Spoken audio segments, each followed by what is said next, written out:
Há perguntas que ninguém tem coragem de fazer em voz alta, mas que gritam dentro do peito nas madrugadas silenciosas, especialmente depois de uma despedida definitiva. O céu é promessa, mas a saudade é ferida aberta. Muitos acreditam na vida eterna, mas hesitam diante de uma dúvida que corta fundo. Quando tudo terminar aqui, será que ainda reconheceremos quem amamos? Será que a família continua sendo família diante de Deus? Ou a eternidade apaga rostos, memórias e laços? Essa pergunta não nasce da curiosidade, nasce da dor. A pergunta que nasce da saudade não é teológica, é humana. Ela não brota nos púlpitos, mas nos quartos vazios, nas fotografias empoeiradas, nas roupas que permanecem no armário de quem partiu. Quando alguém amado se vai, a fé continua existindo, mas passa a conviver com um silêncio diferente, um tipo de vazio que nenhuma explicação rápida consegue preencher. É nesse espaço entre a crença no céu e a dor da ausência que a dúvida se forma, não como rebeldia, mas como uma necessidade da alma. Se a eternidade é real, o que acontece com os laços que construímos aqui? A Bíblia nunca tratou a morte como um simples apagar de existência. Desde o início, a Escritura apresenta a vida como algo que atravessa o tempo, que não se limita ao pó do corpo, que não termina no fechar dos olhos. Ainda assim, o ser humano, limitado pelo agora, tenta imaginar a eternidade com categorias terrenas, e é por isso que o coração se inquieta. O céu é descrito como um lugar de alegria, de ausência de dor, de restauração completa. Mas a mente insiste em perguntar: essa restauração inclui as pessoas que fizeram parte da nossa história?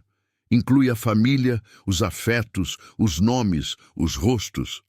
Ao longo das Escrituras, o que se revela não é um céu vazio de identidade, mas um céu onde a identidade é aperfeiçoada. A esperança cristã jamais foi a de um esquecimento absoluto, mas a de uma continuidade glorificada. Desde os primeiros relatos, a morte aparece como passagem, não como aniquilação. E mesmo quando as palavras são simbólicas, a ideia central permanece. Existe consciência depois da morte, existe memória, existe percepção da realidade espiritual. A fé bíblica nunca apontou para um apagamento do ser, mas para uma transformação do ser. É exatamente nesse ponto que a tensão se estabelece. Porque se haverá transformação, o que permanece? Se tudo será feito novo, o que acontece com aquilo que fomos, com aqueles que amamos? A promessa da eternidade traz consolo, mas também levanta uma inquietação silenciosa. O céu será apenas um lugar de adoração sem vínculos pessoais, ou será também o lugar onde os vínculos são restaurados sem dor, sem ruptura, sem despedida? Essa pergunta não carrega incredulidade, carrega amor. Quem pergunta isso não duvida de Deus, apenas teme perder para sempre quem ensinou a amar.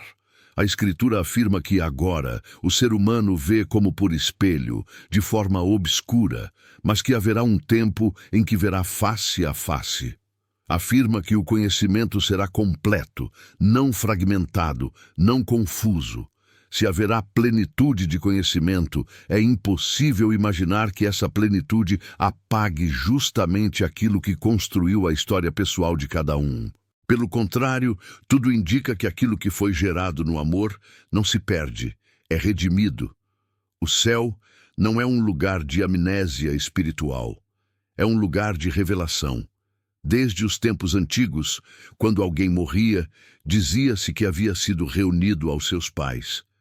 Essa expressão atravessa gerações como um sussurro de esperança. Não se dizia apenas que alguém havia desaparecido, mas que havia sido reunido.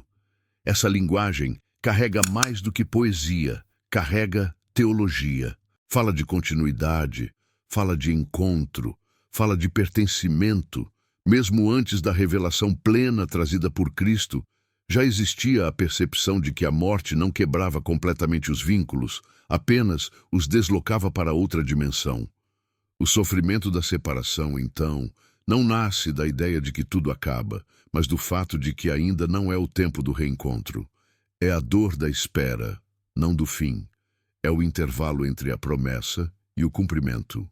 É por isso que a saudade dói tanto, porque ela é a prova de que o amor continua vivo, mesmo quando o corpo já não está presente. A saudade é, em si, uma evidência de que os laços não se desfazem com a morte, apenas mudam de lugar. Mas ainda assim, a mente humana resiste. Ela tenta imaginar como será essa existência futura e tropeça em perguntas que parecem simples, mas que carregam peso eterno. Reconheceremos os rostos? Lembraremos das histórias? Saberemos quem foi nossa mãe, nosso pai, nossos filhos? Ou tudo será tão diferente que aquilo que hoje chamamos de família deixará de fazer sentido? Essa dúvida não é heresia, é angústia espiritual. É o reflexo de um coração que acredita na vida eterna, mas ainda tenta entendê-la com os limites do tempo. A promessa de que Deus enxugará dos olhos toda lágrima revela algo ainda mais profundo do que o fim da dor. Revela que essas lágrimas existiram, que houve sofrimento, que houve perdas e que tudo isso será tratado, curado, restaurado. Deus não apaga a história das lágrimas, Ele as transforma em memória curada. A eternidade não é a negação do passado, é a redenção dele. Nada do que foi vivido em amor se perde no céu, tudo é purificado. É nesse cenário que a pergunta sobre o reconhecimento no céu ganha sua força real. Não se trata apenas de saber se veremos alguém novamente, mas de entender se aquilo que fomos juntos aqui terá continuidade lá. Se o céu é apenas um lugar de adoração impessoal, ou se é também o lugar onde o amor humano, agora sem dor, sem ciúme, sem perda, continua existindo sob a luz perfeita de Deus. A fé cristã nunca prometeu um céu frio. Prometeu um céu vivo. Esse primeiro passo da reflexão não resolve tudo, mas estabelece algo essencial. A Bíblia nunca apresentou a eternidade como um apagamento da identidade. Ao contrário, tudo aponta para uma restauração profunda daquilo que somos. O céu não destrói a história, ele a ressignifica. O céu não apaga os nomes, ele os chama para algo maior. O céu não rompe os laços, ele os liberta da dor. E ainda assim, mesmo com essa base, a pergunta permanece pulsando no coração. Como isso acontece? Em que momento o reencontro se torna realidade? O que a revelação mais antiga já dizia e o que a revelação em Cristo tornou ainda mais claro? É exatamente essa transição que precisa ser atravessada, porque há algo escondido entre as sombras do Antigo Testamento e a luz aberta do Novo que muda completamente a forma de enxergar a família na eternidade. E é para esse ponto que a reflexão agora caminha. No tempo antigo, antes que a revelação fosse plena, a esperança ainda caminhava em passos lentos. O Antigo Testamento falava da morte com reverência, com temor, com mistério. Não havia ainda todas as respostas, mas já existia algo extremamente significativo. Ninguém era tratado como alguém que simplesmente deixava de existir. Quando alguém partia, dizia-se que havia sido ajuntado aos seus pais, reunido aos seus, recolhido ao seu povo. Essa linguagem não é casual. Ela carrega a ideia de continuidade, de pertencimento, de vínculo que não se desfaz completamente com o último suspiro. Os patriarcas morreram com a promessa ainda distante, mas morreram crendo que não estavam sendo apagados. Eles fechavam os olhos com a convicção de que pertenciam a algo maior do que o pó. Mesmo sem compreender totalmente o que viria depois, já se percebia que a morte não era um ponto final absoluto, mas uma passagem para um estado que ainda não podia ser descrito em detalhes. Havia mais sombra do que luz, mais expectativa do que clareza, mas a esperança já estava ali, O Antigo Testamento também revela que mesmo após a morte existia consciência. Há relatos de pessoas que entendem sua condição, que reconhecem uma realidade espiritual, que percebem justiça, recompensa, separação. Ainda que a visão não fosse completa, o ser humano não aparece como uma consciência dissolvida, mas como alguém que continua sendo alguém. A identidade não desaparece com a morte. Ela atravessa a fronteira do visível para o invisível. Mas então, a revelação avança. O Novo Testamento surge como uma resposta aberta àquilo que antes era apenas promessa. Quando Jesus fala da vida eterna, ele não fala como quem especula, ele fala como quem veio de lá. Ele não apresenta o céu como um conceito abstrato, mas como uma casa. Ele não descreve a eternidade como um estado impessoal, mas como um lugar de reencontro. Ele afirma que vai preparar lugar e que voltará para buscar os seus. Essas palavras, por si só, já quebram a ideia de um céu sem vínculos. Quem prepara lugar, prepara para alguém. Quem busca, reconhece quem vai buscar. A promessa do reencontro ganha ainda mais força quando Jesus fala sobre o reino como uma mesa preparada, um banquete, um ajuntamento. Essas imagens são profundamente relacionais. Elas falam de pessoas reunidas, de celebração coletiva, de presença compartilhada. Nada disso combina com a ideia de uma eternidade solitária, vazia de rostos conhecidos. Pelo contrário, tudo aponta para um céu cheio de encontro, reconhecimento e comunhão restaurada. O apóstolo Paulo, ao falar da ressurreição, também não descreve um ser humano dissolvido em energia espiritual, mas um ser humano transformado. Ele afirma que o que é corruptível se revestirá de incorruptibilidade, que o que é mortal se revestirá de imortalidade. Revestir-se significa continuar sendo, mas agora em outra condição. Não é deixar de ser quem se é tornar-se plenamente aquilo que Deus sempre projetou. Há também uma declaração profunda quando as Escrituras afirmam que os salvos se reconhecerão. A esperança cristã nunca foi apenas viver eternamente, mas viver eternamente juntos. A fé não é construída sobre a permanência do corpo, mas sobre a permanência da vida. E vida na Bíblia nunca é solitária, vida sempre é relação. Nesse ponto da reflexão, algo importante precisa ser dito. Muitas pessoas têm medo de crer no reconhecimento no céu, porque acham que isso diminui Deus, como se a presença de vínculos humanos competisse com a glória divina. Mas a verdade é exatamente o contrário. Tudo aquilo que foi gerado em amor verdadeiro aqui é reflexo do próprio Deus, porque Deus é amor. Se o amor nasce dele, ele não é destruído por ele. Ele é purificado por ele. O céu não será o lugar onde Deus apaga afetos. Será o lugar onde os afetos deixam de doer. Não será o lugar onde a família deixa de existir. Será o lugar onde a família deixa de sofrer.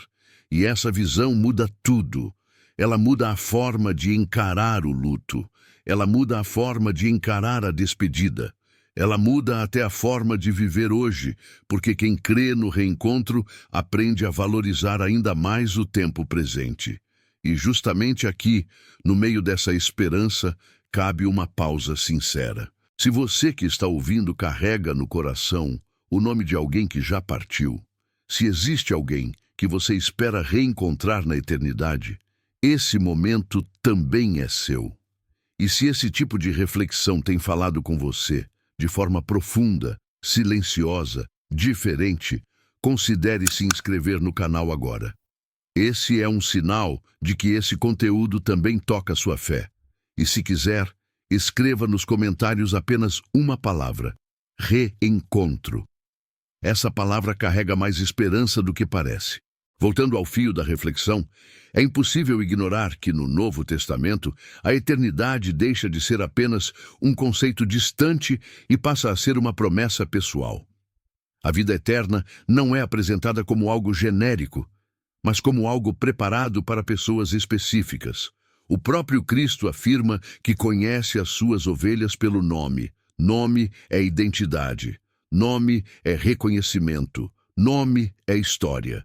Se há nome na eternidade, há identidade preservada.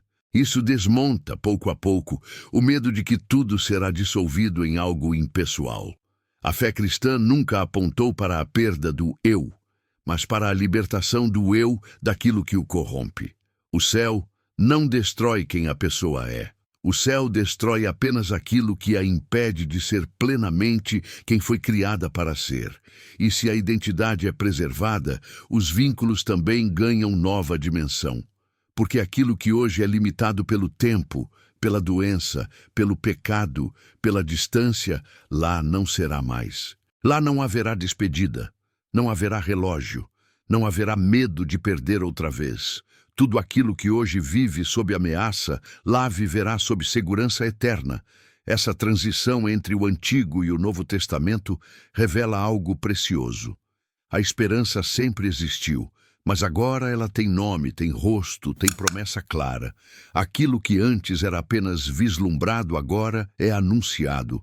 A família na eternidade deixa de ser uma possibilidade distante e começa a se revelar como uma realidade preparada por Deus. Mas mesmo com tudo isso, ainda existe uma tensão no coração humano, porque uma coisa é crer na vida eterna, outra é lidar com a possibilidade de que as relações sejam transformadas a ponto de não serem mais reconhecíveis. É exatamente essa tensão que precisa ser aprofundada. O medo não é de perder o céu. O medo é de perder quem se ama dentro do céu. E é essa ferida silenciosa que agora precisa ser tocada de frente. Existe uma dor que a fé não anula imediatamente. Uma dor que nem mesmo a oração remove de forma instantânea. É a dor da ausência. O ser humano aprende a conviver com muitas perdas, mas nenhuma delas é tão profunda quanto a perda de alguém que fazia parte da sua própria identidade. Porque quando alguém vai embora para sempre, não é só uma pessoa que parte, um pedaço da própria história vai junto. E é nesse ponto que o coração começa a lutar entre a esperança da eternidade e o medo da separação definitiva. Na teoria, a promessa do céu consola. Na prática, o luto dói. E dói porque o amor continua vivo. Dói porque a memória não morre. Dói porque a cadeira vazia ainda fala.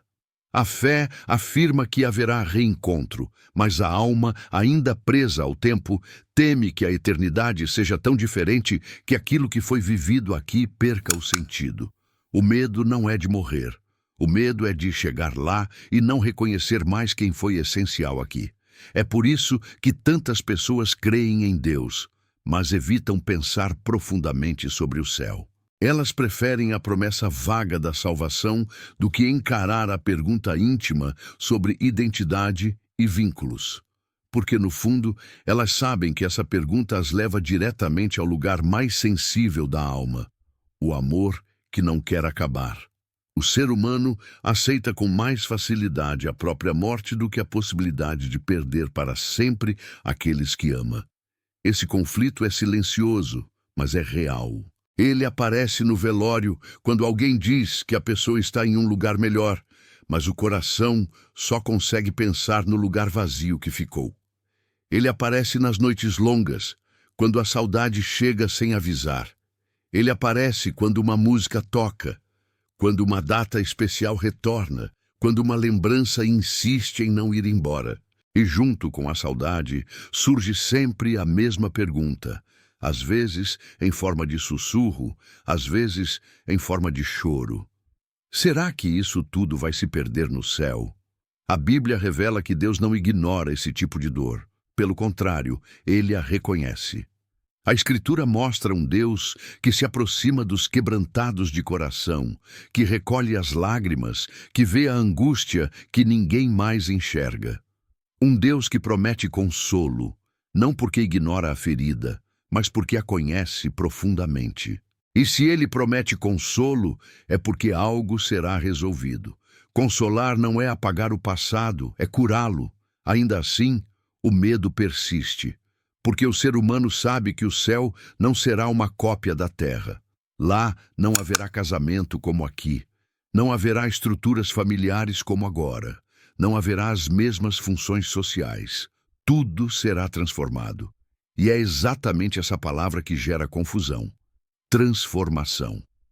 Muitos interpretam transformação como perda. Como se tudo aquilo que se conhece agora fosse descartado. Como se o céu fosse uma reinicialização completa da existência, sem continuidade com a história vivida aqui. Mas a transformação bíblica nunca aponta para a destruição da essência. Ela aponta para a libertação da corrupção. O ouro, quando passa pelo fogo, não deixa de ser ouro. Ele apenas deixa de carregar as impurezas.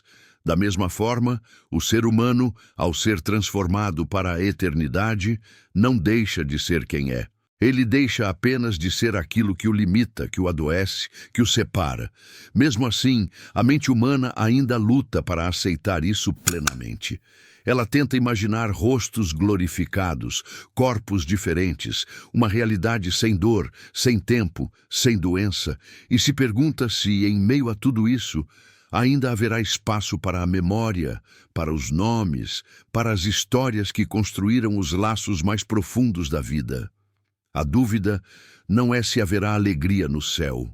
A dúvida é se haverá reconhecimento. E essa dúvida cresce especialmente quando alguém perde alguém cedo demais, quando a despedida acontece antes do esperado, quando promessas não são cumpridas aqui, quando projetos são interrompidos. Nessas situações, o céu deixa de ser apenas uma doutrina e passa a ser um lugar de espera, um lugar onde aquilo que não pôde ser vivido aqui talvez possa ser restaurado lá. É por isso que a pergunta sobre o reconhecimento não é apenas teológica, ela é existencial. O coração humano quer saber se a eternidade vai devolver aquilo que a morte tomou. Ele quer saber se haverá continuidade para os abraços interrompidos, para as palavras que ficaram por dizer, para os sonhos que ficaram pela metade. Ele quer saber se o amor que nasceu aqui terá permissão para continuar lá. E essa pergunta carrega uma tensão quase insuportável, porque se a resposta for não, então a promessa do céu ainda parece incompleta para quem carrega saudade. Ao mesmo tempo, existe algo que resiste dentro da fé. Uma convicção silenciosa de que Deus não seria cruel ao ponto de dar ao ser humano a capacidade de amar profundamente apenas para depois apagar esse amor na eternidade. Um Deus que ensina a amar não destrói o amor que Ele mesmo semeou. Um Deus que cria vínculos não os trata como descartáveis. Um Deus que trabalha com restauração não constrói uma eternidade baseada no esquecimento. Esse conflito entre medo e esperança gera uma tensão que atravessa toda a experiência do luto cristão. De um lado, a promessa da glória. Do outro, a dor da ausência. De um lado, a fé no reencontro. Do outro, a insegurança sobre como esse reencontro acontecerá. E é exatamente nesse ponto que o coração clama por uma resposta mais clara, mais firme, mais definitiva. Porque, no fundo, a alma não quer apenas sobreviver eternamente.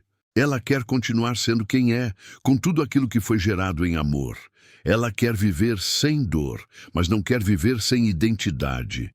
Ela quer a glória de Deus, mas não quer perder os rostos que fizeram sua história. Ela quer a eternidade, mas quer levar consigo aquilo que a tornou humana.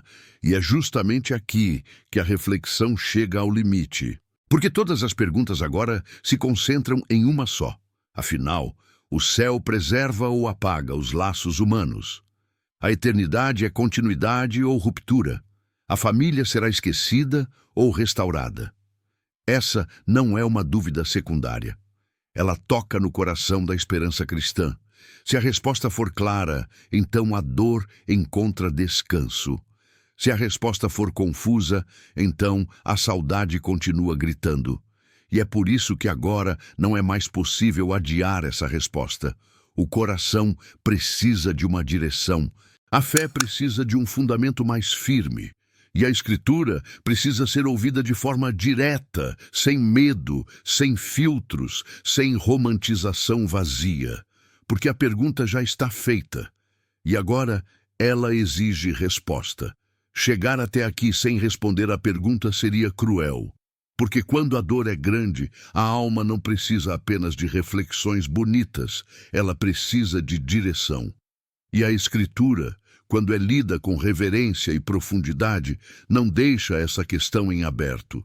Ao contrário do que muitos temem, a Bíblia aponta com clareza para uma verdade que consola o coração ferido. O reconhecimento permanece.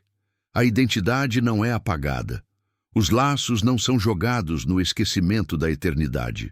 O céu não é um lugar de anonimato, é um lugar de plenitude. Há um momento revelador em que homens que viveram séculos antes aparecem em glória e são reconhecidos.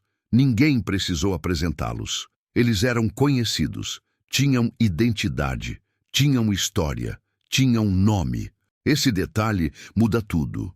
Porque se a eternidade apagasse quem as pessoas são, não haveria reconhecimento algum.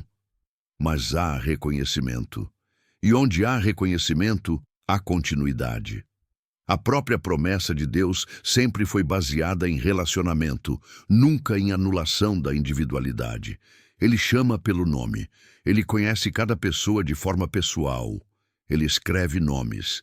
Ele registra histórias. Nada disso combina com a ideia de um céu onde todos se tornam uma massa sem identidade. O céu bíblico é um lugar de comunhão, não de dissolução. Há também a promessa direta de reencontro. A Escritura fala de pessoas que partiram em Cristo e de outras que ainda permanecerão, mas que não ficarão separadas para sempre. Ao contrário, todos se reunirão. A palavra usada é cheia de significado. Reunir. Reunir só faz sentido quando aquilo que foi separado volta a se encontrar. Não se reúne o que deixou de existir como vínculo. Reúne-se aquilo que permanece, ainda que por um tempo afastado. Esse é o ponto que transforma completamente a dor do luto. A despedida deixa de ser definitiva, a separação deixa de ser eterna, a ausência deixa de ser um fim, ela passa a ser um intervalo, um tempo de espera, um período entre dois encontros. O primeiro aqui, o segundo na glória. A saudade continua doendo, mas agora ela carrega esperança. Quando a Bíblia afirma que Deus enxugará dos olhos toda lágrima, ela não está dizendo que essas lágrimas nunca existiram. Está dizendo que elas foram vistas, recolhidas e tratadas. O consolo de Deus não apaga a história. Ele a redime. Ele não faz o ser humano esquecer quem amou. Ele transforma a dor desse amor em alegria restaurada. O céu, portanto, não será um lugar onde alguém olha ao redor procurando por rostos conhecidos e encontra apenas estranhos. Será um lugar onde a alegria do reencontro será completa, mas agora sem medo de perder de novo, sem doença para separar, sem morte para interromper, sem tempo para limitar. Tudo aquilo que aqui foi frágil, lá será eterno. Isso não significa que as relações continuarão exatamente como aqui, presas às mesmas estruturas. A Bíblia mostra que tudo será transformado, mas transformação não é destruição, é elevação. Aquilo que hoje é limitado pelo pecado, pelo egoísmo, pelas falhas humanas, lá será purificado. O amor continuará sendo amor, mas agora sem feridas. A família continuará sendo família, mas agora sem despedidas. Essa é a resposta que a Escritura constrói com cuidado ao longo de toda a revelação. Desde as primeiras promessas até as últimas visões da eternidade, tudo aponta para um Deus que trabalha com restauração, não com apagamento. Um Deus que devolve, não que rouba. Um Deus que completa, não que mutila. Um Deus que transforma a história sem destruir quem fez parte dela. Por isso a pergunta inicial encontra agora descanso. Sim, haverá reconhecimento. Sim, os laços não se perderão. Sim, A identidade será preservada. Sim, a família, agora curada e glorificada, continuará existindo na luz da presença de Deus. E essa verdade muda a forma de viver hoje, porque quem crê no reencontro aprende a amar com mais verdade, a perdoar com mais urgência, a valorizar com mais profundidade cada momento aqui. A eternidade, então, deixa de ser apenas um consolo distante para se tornar uma âncora no presente. Quem sabe que o amor não termina na morte, aprende a viver de forma mais plena agora. Aprende a não adiar abraços, aprende a não desperdiçar palavras, aprende a entender que cada vínculo construído em amor carrega valor eterno. E se existe alguém ouvindo essa mensagem com o coração apertado, sentindo a ausência de alguém que partiu, essa verdade precisa ser guardada com força. A despedida não é o fim da história. É apenas a pausa entre dois capítulos. A dor que hoje pesa será transformada em alegria. A saudade que hoje machuca será convertida em encontro. Aquilo que foi interrompido pelo tempo será restaurado pela eternidade. O céu não será um lugar onde se perde tudo. Será o lugar onde tudo que vale a pena é finalmente salvo para sempre. Se essa mensagem falou com você, se ela tocou em alguma ferida, em alguma saudade, em alguma esperança que estava adormecida, que você não passe por isso sozinho. Inscreva-se no canal agora e caminhe junto com essa comunidade que busca compreender a fé com profundidade, verdade e consolo. E se você se sentir à vontade, compartilhe nos comentários o nome de alguém que você espera reencontrar no céu. Não como um gesto de tristeza, mas como um ato de fé. Conte também o que essa mensagem despertou em você, o que Deus falou ao seu coração por meio desse vídeo. Sua história pode fortalecer outras pessoas que também carregam saudade. Você é bem-vindo aqui, sempre.